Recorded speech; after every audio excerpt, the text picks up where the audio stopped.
Welcome to the Diversity Connector podcast, where we explore the rich tapestry of human experiences. I'm your host, Gertrude Mache, and I'd like to acknowledge the traditional custodians of the country on which we meet today. I would also like to pay my respects to elders, past, present, and emerging, and together as we dive into conversations that bridge cultures, challenge stereotypes, and celebrate the unique perspectives each of us brings to the table.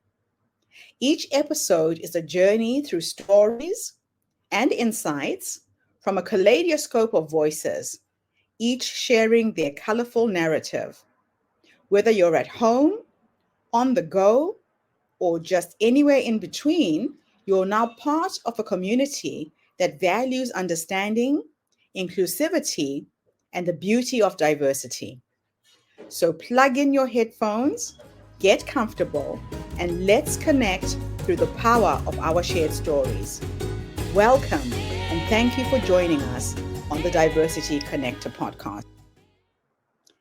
Hello, everybody, and welcome back to the Diversity Connector. This is Gertrude Mache here in beautiful Melbourne, Australia. And today I am graced with the presence of yet another fascinating young woman. Welcome, welcome, welcome to our tribe. Please tell everybody your full name, where you're based, how old you are, and share your story with us today.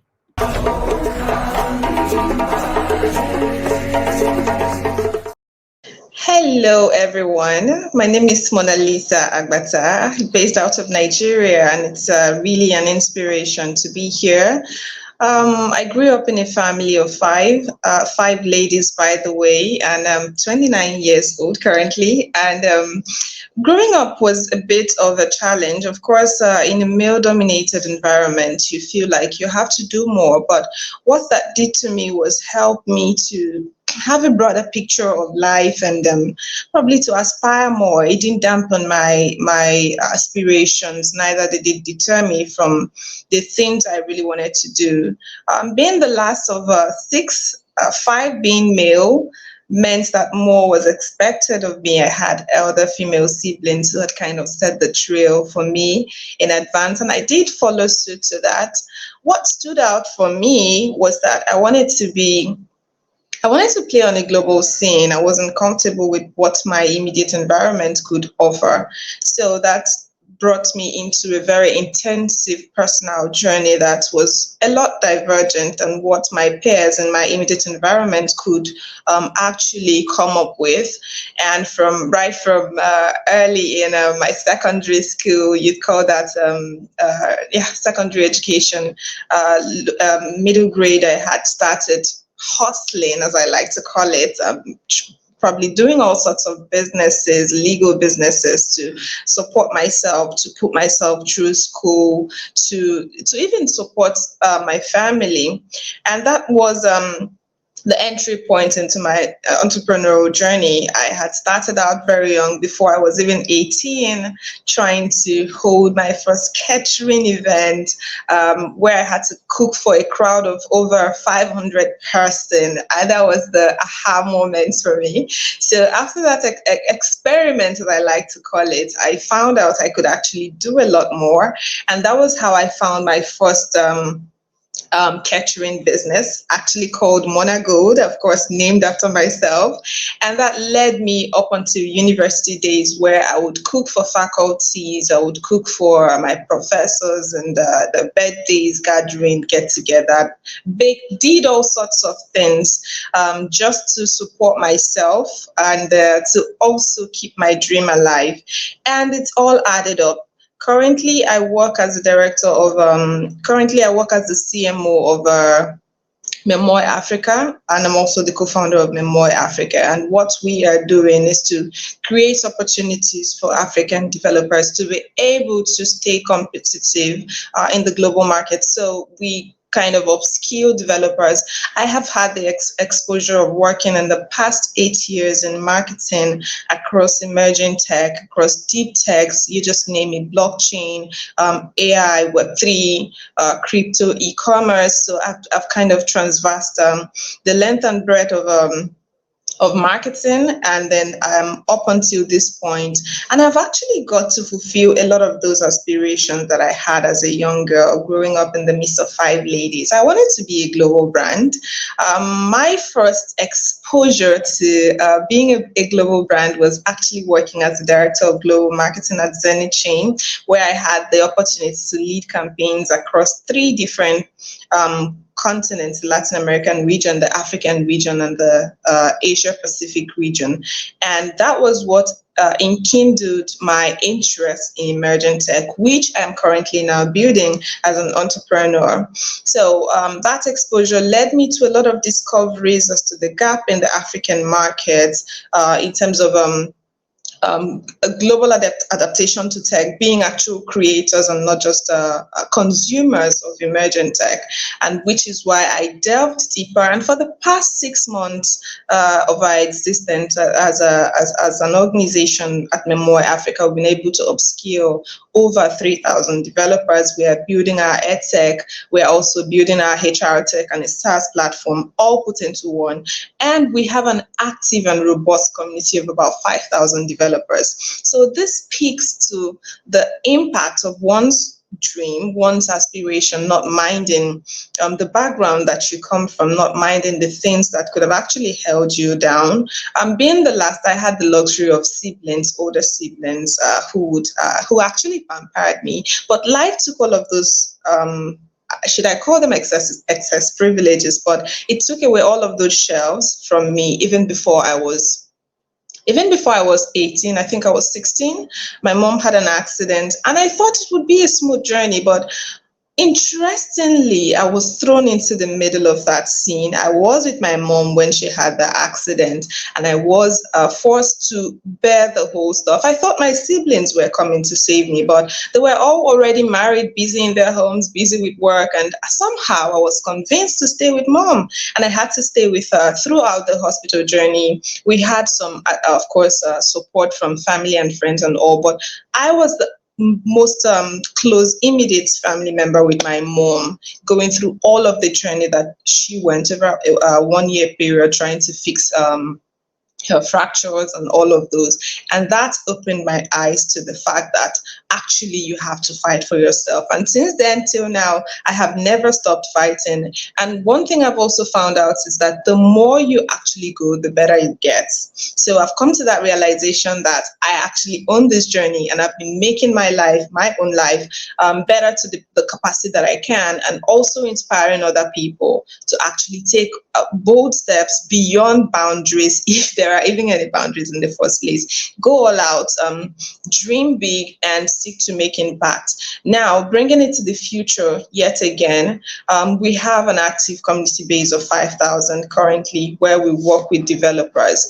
I have been at the forefront of the formation of that business, of that organization, and it stems from my exposure to early days in entrepreneurship, to being dogged, to actually taking advantage of opportunities as they present themselves, to being able to coordinate people, to be able to express myself, to look opportunities in the face and actually welcome them, even if they look difficult at first. And this is my story, my journey, my hope and my aspiration has actually helped me to impact a lot of other women here. I also mentor a community of women across Africa who share similar passion to actually be of impact to their community. What we do at Memoir Africa is a lot larger than just being a developer community or trying to upskill developer. We are selling hope to these developers who are underserved, scattered all over Africa. We have an active population of over 1.2 billion in Africa, and Africa has less than 3% of global developers, and that is very demeaning, if you ask me. And we, of course, are projected to lead the world in terms of the younger population up until 2050. So this puts me on my toes every other time to think of how I can actually help these developers to shape up their lives very fast, become active in the global sphere, be competitive, not lack the skills they need to actually compete, and be able to negotiate better opportunities for themselves in the global space. This is my aspiration. I come to make the matters even a little more interesting. I come from an arts background. I studied media. I studied communication, media and communication in my in the highest institution, and I actually practiced just a little as a reporter. But here I am. I'm digging it out in a deep tech sphere where I am not just a participant, but an active participant, a key opinion leader who've had the opportunity to speak on different stages across Africa. I'm trying to inspire more people to get into tech, and not just to get into tech, but to actually get into evolving tech, like emerging tech, AI. Looking forward to the opportunity to see hundreds of thousands of AI developers who are emerging from Africa and competing to the best of the standards that there are globally. Inspiring other women, sometime about 4 years ago, about 2 years ago, we started out at the Tech Girl Foundation, and what we were doing at the Tech Girl was going to school and trying to help more women develop an interest, because we figured out that it starts from the lack of interest at the grassroots level, where people, without even thinking twice, would have chosen courses in non-tech fields. And of course, this is where the shortage in female presence in tech-related fields starts from. And we were able to talk to a ton of women who saw reason that they should actually blend into emerging tech and be a part of the global shapers. And this is my story. I would not stop, and I'm looking forward to being a part of the journey and helping more women succeed.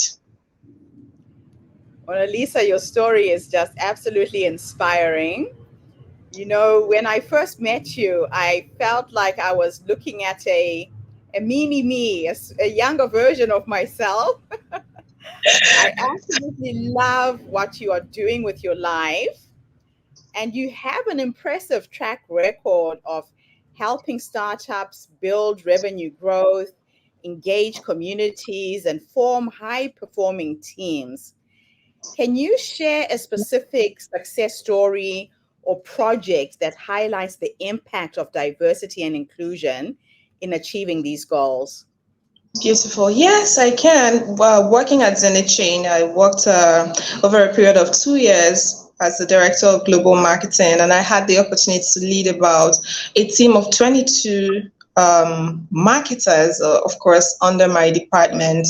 And during this period, we had team members from across the globe.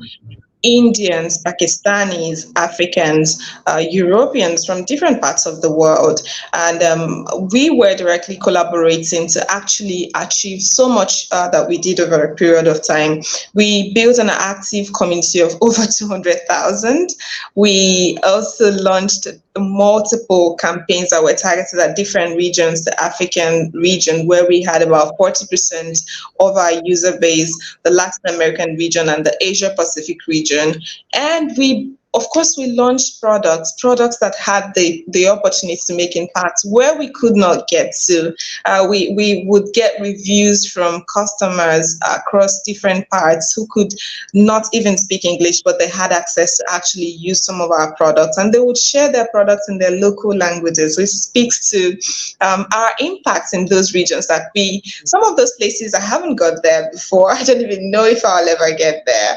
But that's just to tell you the uniqueness of the global space that we share, that you can actually make impact if you try across divergent regions. I love that. So, in your working experience with startups in the various tech sectors, have you seen diversity contribute to innovation and competitive advantage? And can you provide examples of how diverse teams have excelled in bringing new products or services to market? Yes, I have. I've worked extensively with Indians, And I do find a lot of similarities, but I do find some differences as well as to how they receive products, the kind of products that inspire them, the kind of products that they are more attuned to. I have worked with Africans. I've launched into the African markets as well. I kind of have always been the interlocutor between brands coming into the African markets, helping them position better to actually attract and sustain interest in the African market. Because one thing that marketing does for me is being at that intersection where you speak to this part, which are the consumers, and you speak to these other parts who are the producers of the product. And I Yeah. think that diversity plays a major role, especially if you're a brand who is playing globally. You must understand these local nuances. You must understand how these people, what inspires them in your product. Like the products, sometimes the products, you may have a suite of product, but the product that sell in this part of the world is not the product that Yeah. sells in the other part. So I do think it's unique. When we launched our product, when we launched our exchange, Africans adopted the exchange faster because there were lots of constraints here in terms of moving finance globally. It was Yes. especially during that period when we launched the product in 2021, it was Mm. extremely difficult to actually move from local currencies to the USD or to any other international currency. So we Right. found that more Africans were adopting our exchange in order to be able to solve this immediate need of theirs, while some persons in the other part of the world were simply getting involved in order to make profit. Ours was much of basic necessity. People needed to make deposits to transfer money abroad, to Yeah. pay for important needs abroad. So this is where diversity, regionalization, and basic need comes into actually launching products. Wow. So, as a go to market expert, you've worked with startups worldwide. How do you ensure that diversity, equity, and inclusion are integrated in the go to market strategies that you develop? And what challenges and opportunities have you encountered in this regard? Nice. So first of all, why did I start Memoir Africa? Or made the decision to go in that direction. We wanted to have a 25% of our, at least it was just the minimum, of our employees come from Africa. And we fought Mhm. hard for that. I was among the management team and I was the lead speaker and campaigner for that same ideology. I pushed hard for it, but when it was time to execute, it became impossible because we could not find the right talent to situate into those high-end technical jobs. So we Wow. went round and round and round for quite a while until I got disappointed myself and just, okay, you know what? Let's go for the talents wherever we find them. And we would Yeah. hire a ton of Indians. But for a while, I sat back and asked myself, this is just an immediate solution. What about the big picture? How can you even help? How do you move from point A to point B? Should Africans continue to be overlooked? Why is it this way in the first place? Why? How did we get here?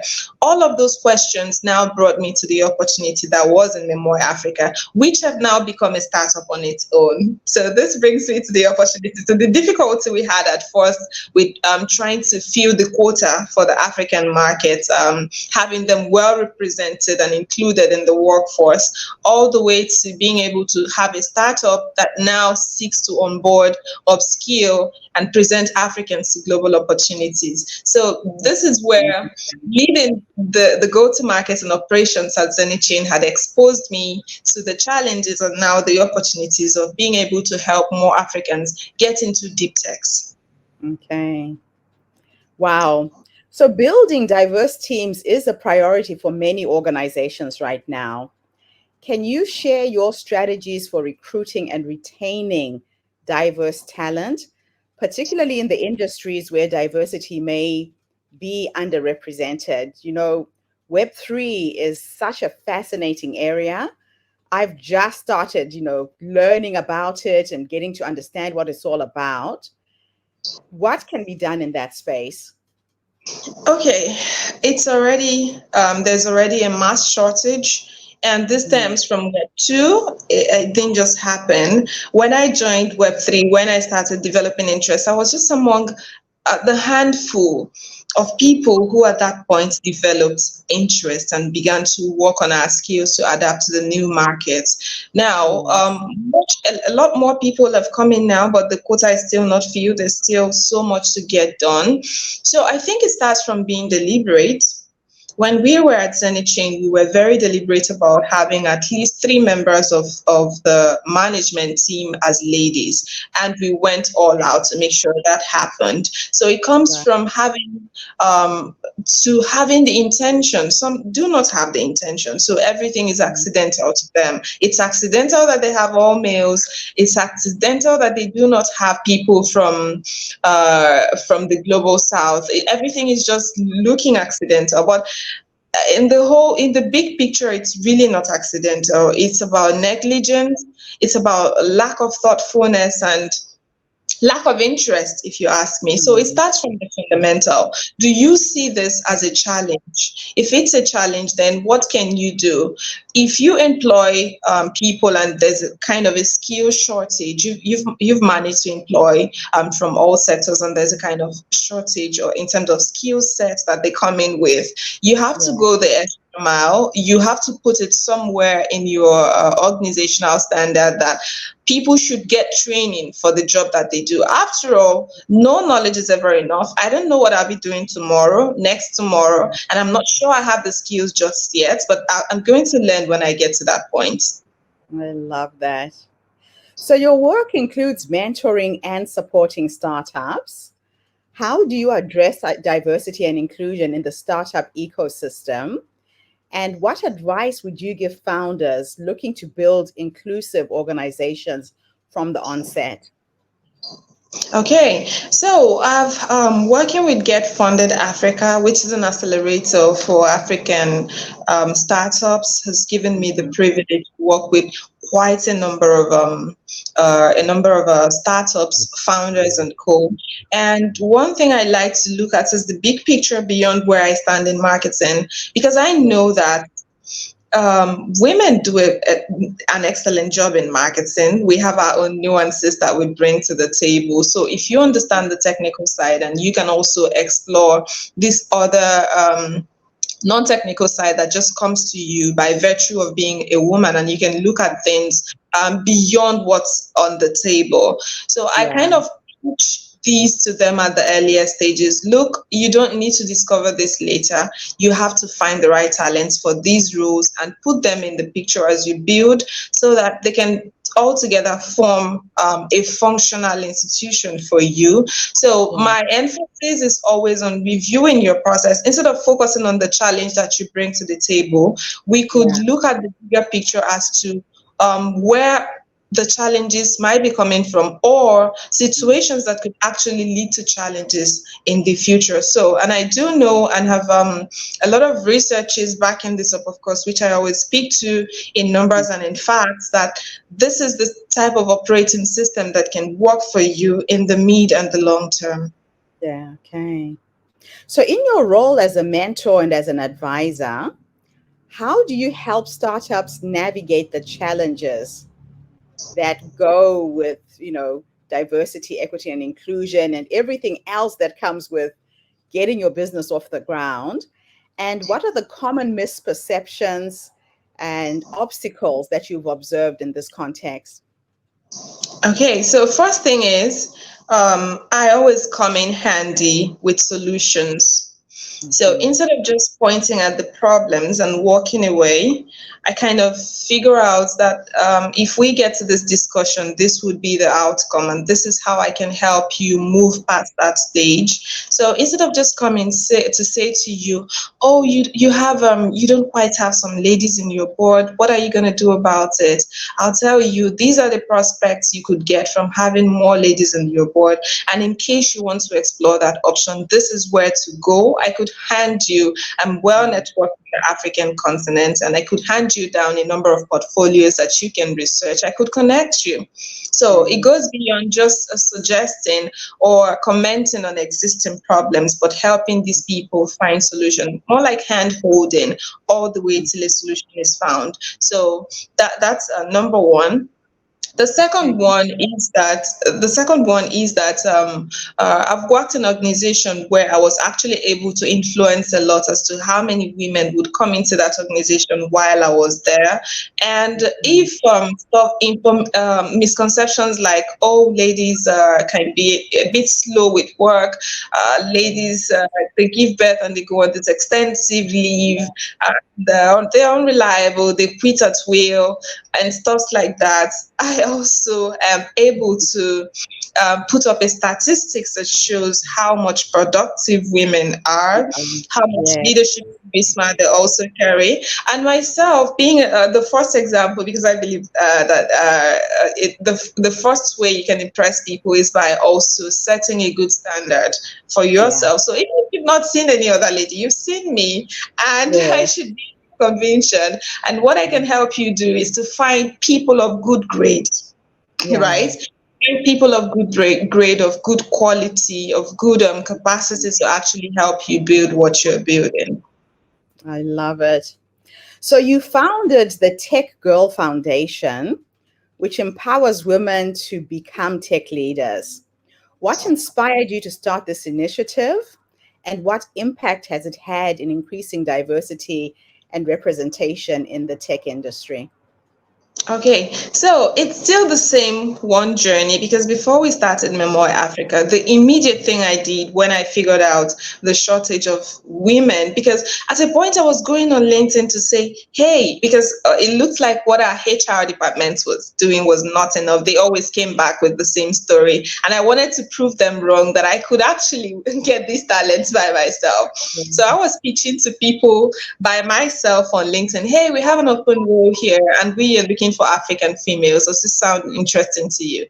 I wasn't Oh, getting the feedback I wanted. So after a while, I too got tired, and I said, okay, maybe I could change this in the long run and not immediately. So that was why I went into the Tech Girl Foundation, to inspire from the grassroots, a okay. targeted the lower middle grades, the teenagers, secondary school, early career, to be sure that we give them enough conviction early in life to actually choose them courses, Yes. STEM areas, science, technology, mathematics, and engineering. So that's the Mm, Tech Girl Foundation focuses on that lower grade, to kind of help them, not just to have them naturally. I don't know if I should say it's natural or misrepresentation, because it looks like more women just go to arts without even asking yes. questions, or because the Almost society like a has. default. Yeah, so it's always been like that. So we would talk to young girls, what do you want to do? And if you say arts, why have you not considered sciences? Ah, I love it. So, with your And if you involvement say, in the oh, I'm not global, study materials, we could help you get study materials, and we could yes. put you under a mentor. So we kind of cancel out all of the excuses so fast, and just help Mhm. these girls get started, visit schools, talk to them, share stories of successful female figures with them, and support them with books, speak to their institutions and support them with materials that could be instrumental to their journey. So that was the lower part of it. And then Okay. before I decided to take it a little bit further, from the NGO, not for profit, that the Tech Girl was, to Memoir Africa, which is now upskilling developer. Of course, developer education does not come cheap. So we made it a for-profit venture, and had putting a lot of structures and standards to make sure that we are actually producing graduates, developers that can compete globally. So Okay. basically, that's from the Tech Girl to Memoir Africa. It's still the same journey. All right. I love it. So, with your involvement in the Global Business Council Board and the CMO Alliance, you're actively engaging in promoting diversity within the tech and marketing sectors. What initiatives or projects are you currently working on to advance diversity, equity, and inclusion within these industries? Okay, so the global board for blockchain happened to already, even before I joined, had some substantial presence of women, of all sorts of industries, high exposure and all. So what we did was to bring it down home. The board already had some good presence of women, so we would then constitute chapters in our own localities, in our own regions, and begin to build out in our own corners, trying to kind of cascade what's happening in the larger organization down to our own individual communities, where of course should be the anchor point. So that's Yeah. for that's for the Global Blockchain Alliance, and then for the Mhm. CFO Council. One thing I do with professional organization is be present first. Once you're present, you would get the chance to speak when decisions are made. For the CMO Yes. Council, I joined and I found that there were not enough women from Africa who've considered that organization. And it's a global organization for females in marketers, and a lot of resources, information were being shared, and excluding these people that were not present. So I've been speaking to people, hey, you're a marketer and you've achieved quite some milestones. Do you mind joining here? You could find opportunities. You could learn a lot from Yeah. a diverse caliber of people from different parts of the globe, and basically Mm. trying to recruit more people from my own geography who are also women to join, participate, and be at the forefront of shaping marketing for the long term. I love that. So, in the fast paced world of startups, how do you ensure that diversity and inclusion efforts are sustained over time and not seen as just a mere, check boxes? What strategies can startups implement to embed these values into their company's culture? Okay, so it starts from training. Diversity is training. It takes a lot. It's not just Yeah. by mere saying that we want diversity. No, it can't just happen that way. You have women in your team, and when you send people for the next research project, Yes. stylishly, people are left out because, oh, it looks like they do not have time or they are busy with other projects. Put them in there. Let them go out there and struggle with it and find a way around it. So when Mm. people are not qualified, it becomes difficult to actually Yeah. give them opportunities. But when they are qualified, they can come to the table and negotiate their own shares by themselves. So Yeah. diversity has to continually involve women upskilling, continually upskilling. Trends are Yeah. changing in the startup world so far, and women need to be supported to actually upskill to be ahead. Now, we started Memoir Africa. I and my co-founder are ladies, and we happen Okay. to be one of the few organizations that are supporting developers that is run by ladies. And we are still bringing more ladies to the board of advisory. And now Love it. we are pushing is to have some good representation of women in AI, in robotics, in cloud computing, and blockchain.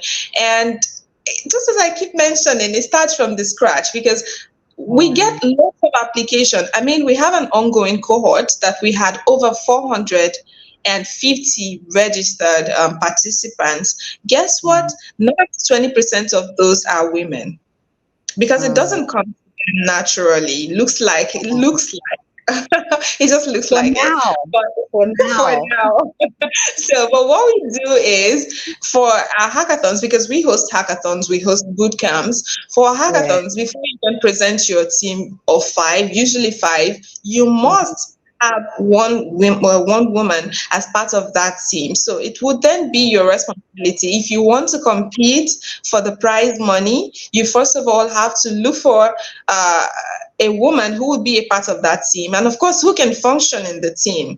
So Mm. we've that standard in place that at least we do not Love present a team to run without a woman in it. And that's it. just basic. That's the least that's the least it can be. We are looking forward to Yes. doing more. Okay. So, my final question for you is, with your extensive experience in marketing and technology, What do you see as the future of diversity, equity, and inclusion in the tech and startup landscape? And what role do you envisage playing in shaping that future? Okay, the role of women is not never to be undermined or underestimated. We have there's one of our incoming board members happened to be a startup founder who've worked with high techs across the globe and just founded an AI company that is actually helping to solve sustainability issues and climate change, and been able to raise over about $6 million in the past less than Oh, 2 years. wow. And those are the kind of stories I like to share. Of course, we know funding challenges and stuff. You just have to conquer all of these challenges. And what I Mm, do for myself is to become the success factor that people, even if you run into these challenges, also know that people ahead of you have actually encountered and surmounted these challenges. So I yes. see myself actively and continually becoming that inspiration. But Yeah. beyond just being an inspiration, I really look forward to being more hands on, creating solutions that help women hop in at the right Yeah. time, hop into AI, hop into the next. I mean, it's AI now. It could be the next. It was blockchain, it's AI, the next trend is coming in. But just helping to nudge more women in the right direction. That's the role I'm looking forward to playing in the long term. Oh, I absolutely love this. Monalisa, thank you so much for coming online and being my first guest for the Diversity Connector. This has been such an inspiring conversation. I can see so much, coming in the future for people of color, minorities who are normally excluded from playing in these spaces. Thank you for your work. And it's an absolute honor to have interviewed you today. Thank you. Thank you so much, Gertrude. I really appreciate. And Okay. thank you to everybody who's tuned in today. The Diversity Connector is a brand new podcast that is bringing you voices from diverse people from all over the world. When I meet young women like Mona Lisa who are on the cutting edge, learning about the technology, teaching others how to find resources, get training, and play in this space, it truly, truly inspires me. So be back again tomorrow when I interview yet another amazing guest. In the meantime, have a fantastic day, morning, or evening, wherever you are in the world, and bye for now. And that's a wrap, everybody, on today's episode of the Diversity Connector podcast. Thank you for tuning in and being part of our vibrant and global conversation. I'm your host, Gertrude Mache, and it's been an honor to share this space with you, where voices from all walks of life come together to weave a tapestry of diverse perspectives. Remember, every story you've heard today is a thread in the larger fabric of our shared humanity. So, as you step back into your world, carry these stories with you and let them inspire you to embrace and celebrate the rich diversity around us. Don't forget to subscribe, rate, and review our podcast to help us share these inspiring stories with more listeners. Do follow us on social media by looking for the Diversity Connector podcast for more updates. Until then, keep connecting, keep listening, and keep celebrating the beauty of diversity. This is the Diversity Connector podcast signing off. Stay curious, stay open, and definitely stay connected.